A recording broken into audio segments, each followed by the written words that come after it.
झिलिस या गणातील रोझेसिकुलामधील प्रुनस या प्रजातीत पीच, चेरी, आलूबुखार व बदाम अशा वनस्पती येतात। याच प्रजातीत जर्दाळू याचा समावेश होतो।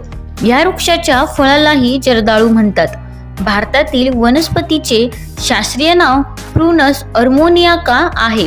हा मूळचा चीन व मध्य आशियातील असून आर्मेनिया मार्गे त्याचा प्रसार इजिप्त, इराण, भारत आणि ग्रीस या देशांत झाला, म्हणून त्याची जाती आर्मोनियाका या नावाने ओळखली जाते।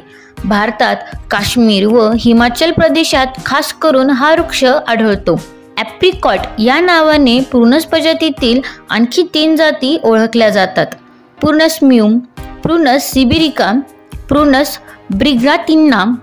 जर्दाळूचा वृक्ष सुमारे 10 मीटर उंचीपर्यंत वाढतो। खोडाचा व्यास सुमारे 40 सेंटीमीटर असून साल लालसर असते। पर्णसंभार भरपूर असतो। पाने साधी अंडाकृती 5 ते 9 सेंटीमीटर लांब, 4 ते 8 सेंटीमीटर रुंद असतात। पानाचे टोक अणकुचीदार असून कडा दंतूर असतात। फुले लालसर असून 2 ते 4 एकेकटी आणि बिनदेठाची असून 5 ते 8 पाकळ्या असतात।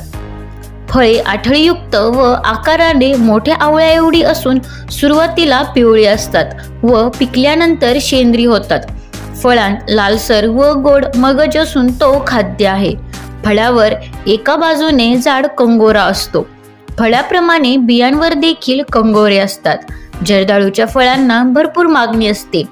ते सुकवूनही खातात। वेगवेगळ्या मिठाया, आईस्क्रीम आणि खाद्यपदार्थांत गर व बियांचा वापर करतात। बियांमधील तेल सौंदर्यप्रसाधने व औषधांत वापरतात।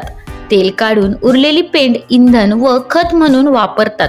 जगात क्रमवार तुर्कस्तान, इराण आणि उझबेकिस्तान या देशांत जर्दाळूचे सर्वाधिक उत्पादन होते। धन्यवाद।